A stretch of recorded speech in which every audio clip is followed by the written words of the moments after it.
Parte I. Paradigmas y espejo social. ¿Cuántos de ustedes han estado en la Casa de los Espejos de alguna feria?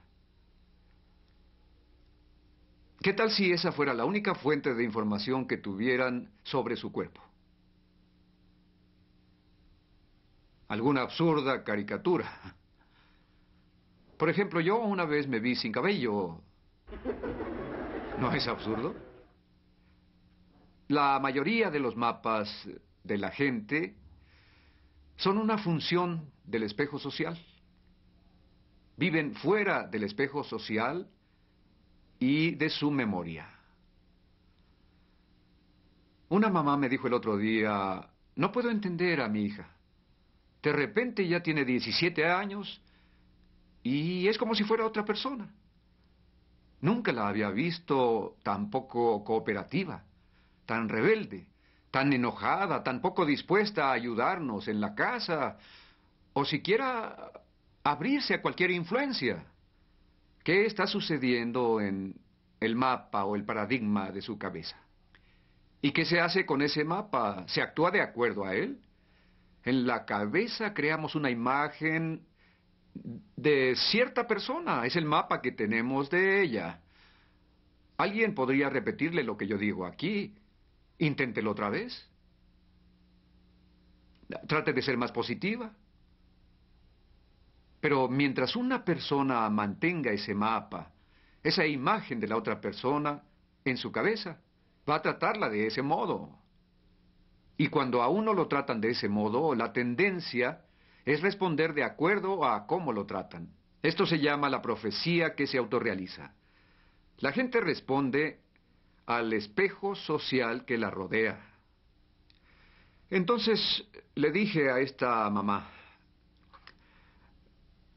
note cómo ve usted a su hija. Bueno, no es como yo la veo, es la forma en que ella es. Potencialmente, ella es capaz de hacer mucho más. Sí, por supuesto. ¿Por qué no la ve en términos de su potencial? ¿No es su potencial parte de la realidad de su vida? ¿No es la parte más importante? Sus manifestaciones presentes, cuando ella pasa por las altas y bajas emocionales de la llamada crisis de identidad de la adolescencia, son para usted incomprensibles. Hay que cambiar el mapa, el paradigma, por una visión basada en su potencial, en el cual usted realmente cree. Sí, pero ¿qué hago con su conducta y su total indisponibilidad para cooperar, para hacer su parte? Revise su paradigma, revise el mapa que tiene de ella. Recuerdo que estuve en una situación así. Uno de mis hijos adolescentes, justo antes de entrar a la secundaria, se volvió problemático. No funcionaba bien en ninguna área. Atléticamente, la gente se moría de risa al ver cómo daba el batazo antes de que le lanzaran la pelota. Académicamente, no es que le fuera mal en los exámenes, no podía ni siquiera empezarlos. Y socialmente, a veces, era muy tímido. Vean la evidencia que teníamos. Y Sandra y yo, mi esposa, decíamos sobre esto, quizá cada familia merece tener uno así. Pero queremos al muchacho y nos preocupaba. Recuerdo que una vez hablé del tema en Armonk, Nueva York. Estaba hablando sobre el estudio que abrió todo el campo de lo que se llama la profecía autorrealizada.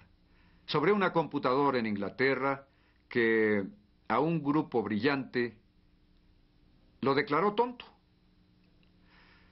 Dice el maestro, el grupo brillante está aquí. Tienen 120 o 130 de coeficiente intelectual y realmente les fascina aprender. Son un encanto. Y este grupo, y para apreciarlos basta verles las caras.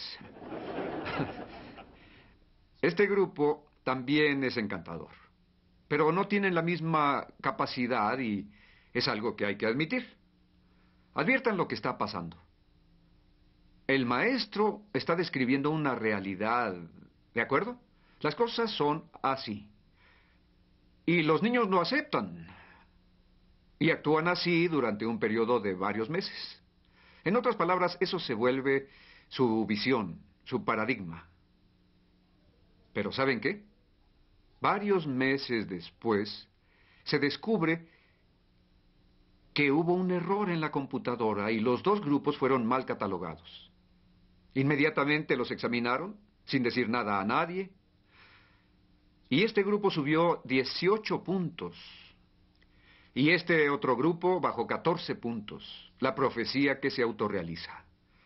Nuestros mapas y paradigmas de nosotros mismos son en mucho una función del espejo social, una reversión basada en expectativas, paradigmas, representaciones mentales, mapas sostenidos por otras personas. Esa es la significación de los paradigmas. Y noten cómo la conducta y la actitud fluyen de cómo uno ve. Como iba diciendo, mientras yo estaba enseñando lo mismo que les enseño a ustedes ahora, en realidad estaba pensando en mi hijo. ¿Es posible que el problema sea mi paradigma? Que el problema sea yo y no mi hijo. Hablé con mi esposa cuando regresé de ese viaje y le dije, me pregunto si con el espejo social que manejamos no estamos contribuyendo bastante a los problemas y dificultades del chico, a sus carencias e inseguridades. Descubrimos que en cierta medida intentábamos ganar prestigio social gracias al desempeño de nuestros hijos. Eso era parte de nuestra motivación. Lo que la gente pensara de nosotros a través de nuestros hijos nos daba mucho gusto. Bien de nosotros por el rendimiento de nuestros hijos. Nos preocupaba el peligro de no lograr ese prestigio. Vemos lo que buscamos. Así exploramos nuestros motivos y dijimos, esto no es lo que buscamos. Comenzamos a verlo de otro modo, como una persona con sus propios derechos, que no debe compararse con nadie más. Al no entrar en el espejo social de la comparación contra esquemas y normas, pudimos verlo como un ser de maduración tardía con tremendas potencialidades que no respondía en algunas áreas. No sabemos por qué, todo joven es un gran potencial. Y estábamos tratando de ponerle etiquetas. ¿Ven a qué me refiero con que la tendencia es proyectar nuestras propias experiencias como en una película casera? Proyectar en otra persona y etiquetar, pero nunca exploramos nuestros propios motivos, nunca nos volvemos reflexivos e introspectivos. Las cosas iban bien con los demás niños, pero de repente algo nos sacó de nuestro procedimiento operativo estándar y no sirvió de nada que quisiéramos motivarlo con recetas fáciles como vamos, piensa positivamente, o no le quites la vista a la pelota cuando se aproxime. Atención, ahora tú bateas. Está bien, hijo, no te preocupes por eso. Olvídalo, todos cometen errores, está bien, no hay problema. Y cuando hablábamos a solas, ¡ay! Tenemos un gran problema. Duplicidad, falta de principios, como si él no tuviera ningún mérito propio. Fue la parte más difícil de la terapia, tratar con uno mismo, explorar nuestros propios paradigmas, liberarlos.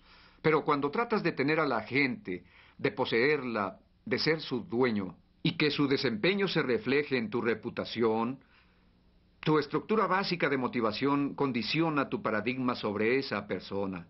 Y la verás a través del marco de referencia de tu espejo social, y entras en la profecía que se autorrealiza. Esperemos que nuestra humildad nos despierte el interés y la disponibilidad para analizar nuestras ideas sobre la vida y cuestionarlas. Particularmente cuando se trata de nuestros propios mapas, los de nuestros seres queridos, de nuestros jefes, de nuestros asociados, de personas cercanas. Y así, con toda humildad, decir a otras personas cómo lo ven.